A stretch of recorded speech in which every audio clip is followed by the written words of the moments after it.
Chris Lashavo with I Think Realty, soon to be RE/MAX Heritage Professionals. We are at the end of another month, which means our market update is available. Our stats for January 2023 are available. So let's get into our numbers. This is for Winter Haven, Florida. Closed sales, 51 closed sales compared to 79 a year ago, a decrease of 35.4%. So it does suggest that the housing market is slowing, which is what a lot of the national media is saying.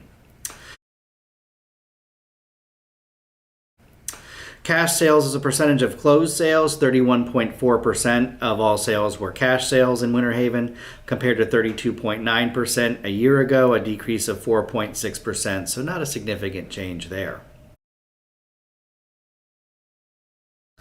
Median sales price, $275,000 compared to $277,810, a decrease of 1%.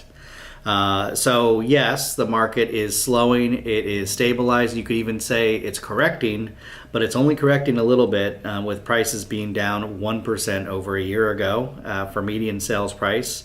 Average sales price, $283,911 compared to $267,349, actually an increase of 6.2%. Average sales price, $283,911 compared to $267,349, actually an increase of 6.2%. Median percent of original list price, sellers are receiving 92.5% of original list price compared to 100% a year ago. That's a decrease of 7.5%. So it does mean that there's more room for negotiation out there. Sellers are overpricing their homes a little bit.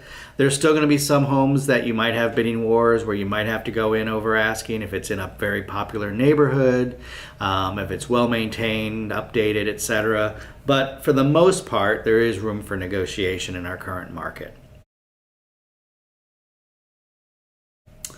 Median time to contract, 54 days compared to 10 days a year ago. That's an increase of 440%.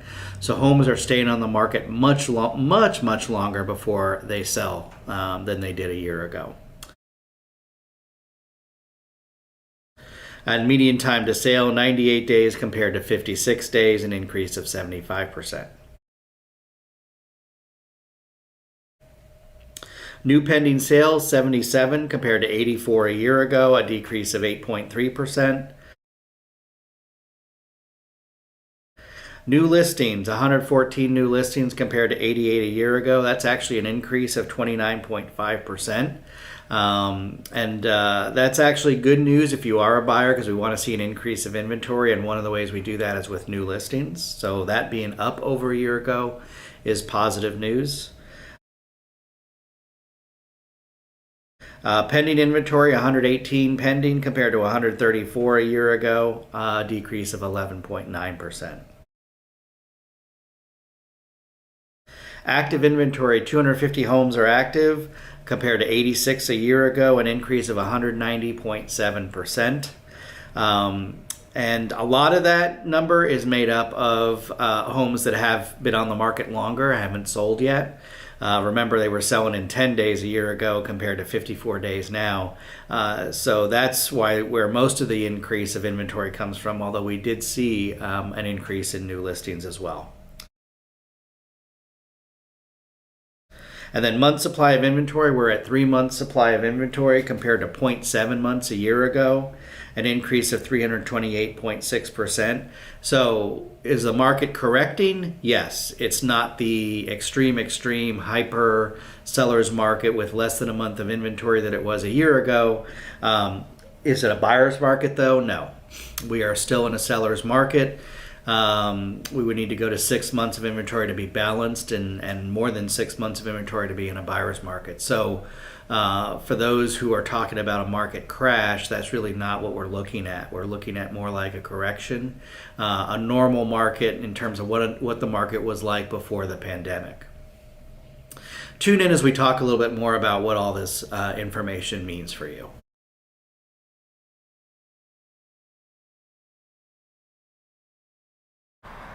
So as we look at these numbers, they do suggest that the market is slowing, and I would actually, I think, use the term normalizing.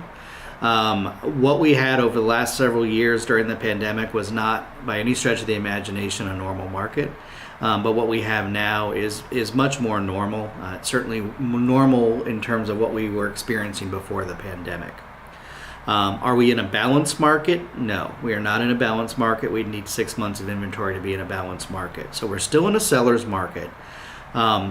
It feels like a buyer's market, though, because things have slowed so much. We're not seeing the bidding wars and the over-asking offers and things like that. So that's good news if you're a buyer. But I know that there's a lot of buyers that are still waiting on the sidelines because of interest rates. And interest rates this week actually went up to 6.5%.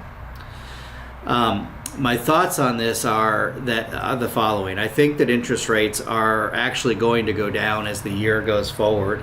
As we get into spring and summer, when actually the housing market tends to pick up nationally, and it still picks up here in Florida, although we have very much a year-round market in Florida.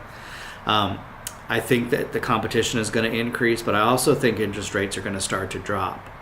Most experts expect interest rates to drop to the 5s by the end of the year, maybe even the upper 4s. And I think if that's the case, we're going to start seeing a buying frenzy again. And if we see that, that's going to mean a lot more competition for you home buyers out there. I think you might be better off looking at the market now and trying to purchase now, even though the interest rate's higher, and then when rates drop, going ahead and refinancing to the lower rate. I think you'll save yourself money in the long run by doing that. Otherwise, you're going to be in the market that you sat out of intentionally a year ago with the bidding wars and the over-asking offers and homes being sold in a day and all of that. If you didn't like that market, then now is the time to probably look at getting back into the market and maybe taking a shot at a home before the feeding frenzy begins again. Because at the end of the day, the thing that's not changing, the underlying factor in the market, is supply and demand. And demand is fluctuating some, it's decreased some because of the higher mortgage rates. What isn't changing is supply. Supply is not increasing enough to offset the demand when it does go up. And we are so short on inventory nationally and specifically here in Florida that in the long run, we're going to still see prices going up. So now's a good time to get in the market. I've read several stories in the last week that still talks about Florida being one of the hottest markets, still being one of the places most people want to move to for a variety of reasons. You know, it used to just be about no state income tax and the weather. Now you can add politics, you can add, and in our area, people are moving to Central Florida. People are a little nervous at hurricanes at the coast, but they're more interested in looking at Central Florida, where you don't have to deal with storm surge from storms and things like that. I'm helping a couple clients make a move from having a winter home on the coast to something here in Polk County. So we're a popular area. We're halfway between Orlando and Tampa. And so I think the market's going to stay pretty hot here in Polk County for quite some time. If you have questions about the market, if you want me to analyze another area, just let me know. I'll be happy to do so. But for now, I'm covering Polk County and Winter Haven, where most of the business that I do comes from. But again, if there's another area you want me to cover, I'd be happy to do so.